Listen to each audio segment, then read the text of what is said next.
কিন্তু এই জমি সে বিক্রি করবে কিভাবে? এই জমি তো ব্যাংকের কাছে দায়বদ্ধ। সে যদি জমি দিতে না পারে তাহলে তার কাছ থেকে আমি 10 লাখ টাকা ফেরত নিয়ে নেবো। ঠিক আছে, আপনি যত তাড়াতাড়ি পারেন তার কাছ থেকে টাকাটা উঠাই নিয়েন। সে যদি লোন পরিশোধ করতে না পারে তাহলে কয়দিন পরে এই জমি নিলামে উঠে যাবে না। হ্যাঁ বুঝছি, বিষয়টা দেখতেছি। আচ্ছা, তাহলে আমি গেলাম। ঠিক আছে। না, বায়না দেওয়ার আগে জমির কাগজপত্রগুলো ভালোভাবে খোঁজ নেওয়া উচিত ছিল। দেখি ওনারে ফোন দিয়ে ডাকি। আপনারা ডাকছি হলো ব্যাংকের লোক এসে দেখি সাইনবোর্ড লাগাই দিছে এই জমির উপর নাকি ব্যাংকের লোন রয়েছে।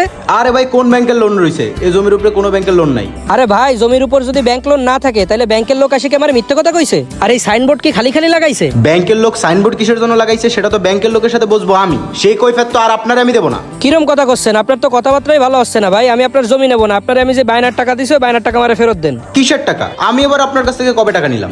শুধু শুধু ঝামেলা করেন না, জানে যেতে যান। আরে ভাই, আপনি তো নগদের উপর চোখ পাল্টে দিচ্ছেন। আপনি আরো আমারে বলেন যে ভাই আপনি আপাতত এই জায়গাটা ব্যবহার করতে লাগেন, আমার বড় ভাই আসলে তারপর রেজিস্ট্রি করে দিবানি।